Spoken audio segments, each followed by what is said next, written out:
1001 Solve Problems in Engineering Mathematics, Day 1, number 11 to 20. So this is all about Roman numeral, decimal, and conversion. Okay, so let's start. Number 11, MCMXCIV is equivalent to what number? Okay, so isa-isahin lang natin ang bawat Roman numeral natin. So M, ang ibig sabihin ng M ay 1,000. Okay, so 1,000 yung M. So 1,000. And then we have C is 100. And then sumunod sa kanya ay M. So that means yung 100 ima-minus natin dun sa 1,000. So itong CM ay 900. Okay. So 1,900. So lahat naman sila pala sa choices ay 1,900. And then we have X is 10. And then C is 100. So ima-minus natin dahil mas maliit ito. So 10 minus 100 minus 10. So we have plus 90. And then last is IV. So this is 1 and 5. So minus ulit. So that is 4. So therefore the correct answer is 1,994, which is letter B.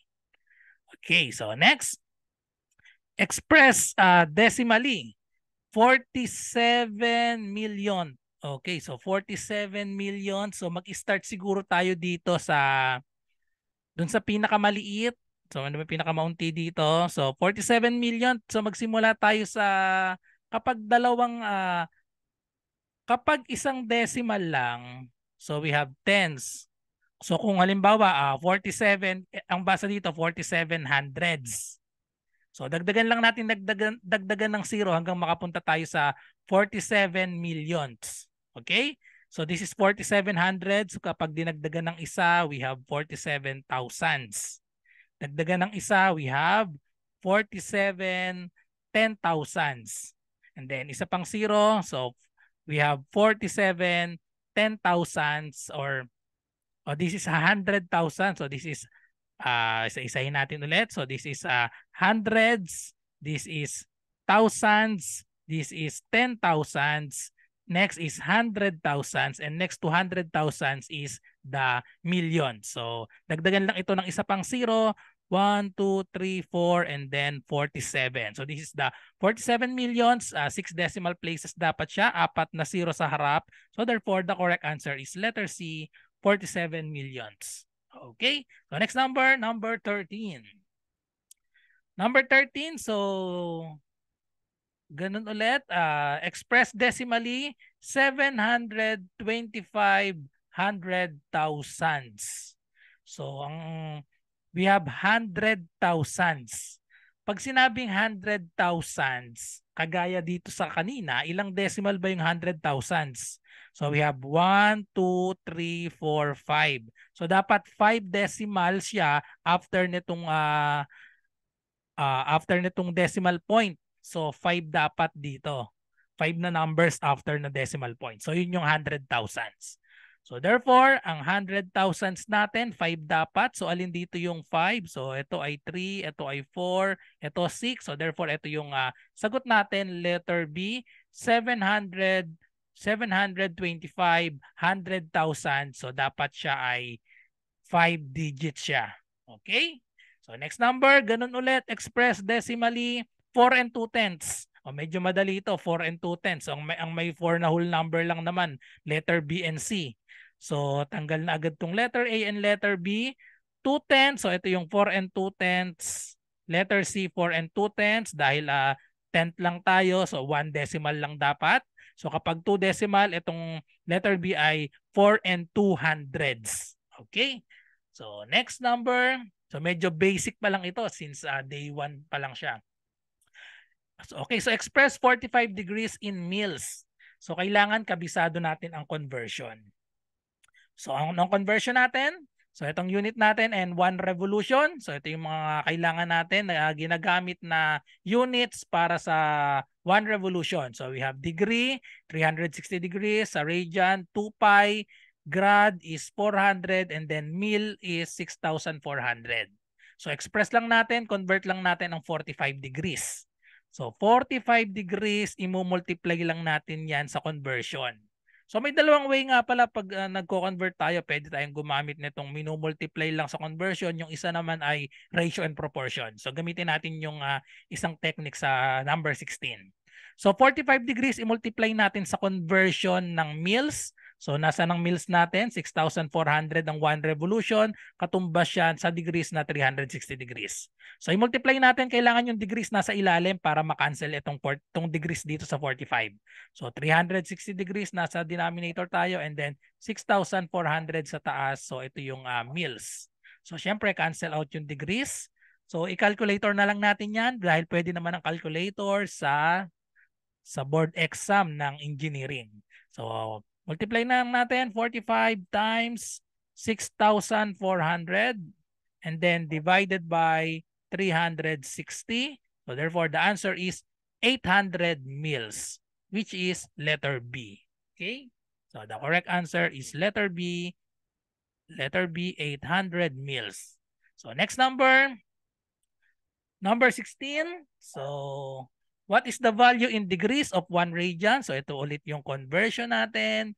Value daw ng value ng degrees in 1 radian. So 1 radian, i-convert natin yung 1 radian, i-convert daw natin sa value in degrees, sa degrees. Okay? So sa degrees natin i-convert. So kagaya nung kanina, pwede nating i-multiply, tapos pwede rin naman yung ayan, so multiply na lang natin. So 1 radian, so dito ko na isusulat, 1 radian, i-multiply natin sa conversion ng degrees to radian. So ang conversion natin 2 pi 1 revolution, tapos degrees ay 360. So yung radian dapat nasa denominator. So we have sa denominator, so we have 2 pi radian dito para makakancel pag dinivide natin, and then sa taas is 360 degrees. Okay, so i-calculator na lang ulit natin yan. So we have, since 1 lang ito, so bali wala na yung 1, i-divide na lang natin to as 360 divided by 2 pi. Okay, calculator natin. 360 divided by, lagyan ko ng parenthesis dahil 2 pi, i-multiply muna natin. 2 times, ayan yung pi. Ayan. So 2 times pi, ayan. And then press equal sign. So the correct answer is 57.29 degrees. Or pag ni-round of 1 decimal places, 57.3, which is letter B. Okay, so 57.3. The correct answer is 57.3 degrees, letter B. So next we have number 17, 3,200 meals is equal to how many degrees? Okay, so 3,200 meals, i-convert natin sa degrees. So ang gagamitin natin, degrees, tsaka meal, so 360 and then 6,400. So ito yung isang technique nga pala, ang i-convert natin degrees. So dito lang natin sa left side yung meals, or kahit naman magkapalit yan, sa right side naman yung degrees. So pwede natin gamitin ratio and proportion dito. So yung meals, so we have 3,200 meals, i-over natin ito dun sa 1 revolution. So 3,200 meals, so 1 revolution is 6,400. So yan yung meals, equal siya sa degrees naman. So ito yung hinahanap natin, 3,200. So lalagyan natin sa tapat ng variable. So let's say x. Over yung 1 revolution din natin is 360. Okay, so ito yung isa pang technique. So itong isa naman ay i-multiply lang natin sa conversion. So itong isa naman ay naka-ratio and proportion, yung denominator natin laging yun yung 1 revolution. Tapos yung hinahanap ay nasa numerator, 3,200 equals, ayan, x, yung nasa numerator parehas. And then ito yung 1 revolution sa denominator. So just solve for x. So itong 360, i-multiply lang natin both sides by 360 para ma-cancel out yan. So multiply both sides by 360. Okay, so calculator na lang natin yan para makuha natin ang answer natin in degrees. So we have 360 times 3,200 divided by 6,400. That is equal to 180 degrees, letter C. Okay, so letter C, 180 degrees. Okay, so Another example, so an angular unit equivalent to 1/400 of the circumference of a circle is called, so definition lang ito, 1/400. So nandito na yan sa conversion natin. Ang 1/400, ito yan. Dahil ang 1 revolution, di ba, sa grad, ayan, 400. So definition lang siya. So ang sagot natin ay grad, letter D. Kapag 1/400 ng circumference ng circle, so grad yon. So sa degree ay 360, sa radian is 2 pi, and sa mil naman is 6,400. So walang solution na kailangan sa 18 dahil yan ay definition nga lang. Okay, so next, number 19. Okay, number 19, conversion pa rin from mils to degrees. Okay, so mils to degrees. So magiging conversion natin dyan, kung ratio and proportion ang gagamitin natin, yung denominator natin yung 1 revolution. So ano ba yung 1 revolution natin? So dito ko pala isulat. Ayan. Ano ba yung 1 revolution natin? Mils to degrees. So ito yung gagamitin natin. Mils ay 6,400 and degrees naman ay 360. Then ilagay natin sa taas yung kino-convert natin na 4,800. Tapos dito ay kahit anong variable. Let's say letter n naman. Okay, so tapos solve for n. Kailangan tanggalin si 360. So multiply both sides by 360. Cancel out. Multiply both sides by 360. Okay, so calculator ulit tayo. So we have 360 times 4,800 divided by 6,400, and that is equal to 270 degrees. Letter B. Okay, so letter B, 270 degrees. Okay, so last number, number 20. So ibang problem naman, tungkol naman sa conversion ng Celsius to degrees. How many degrees Celsius is 100 degrees Fahrenheit? Celsius to Fahrenheit pala. So Celsius to Fahrenheit. So ano bang formula natin ng conversion ng Celsius to Fahrenheit? So ang formula natin para sa Celsius ay equal sa 5/9 F plus 32.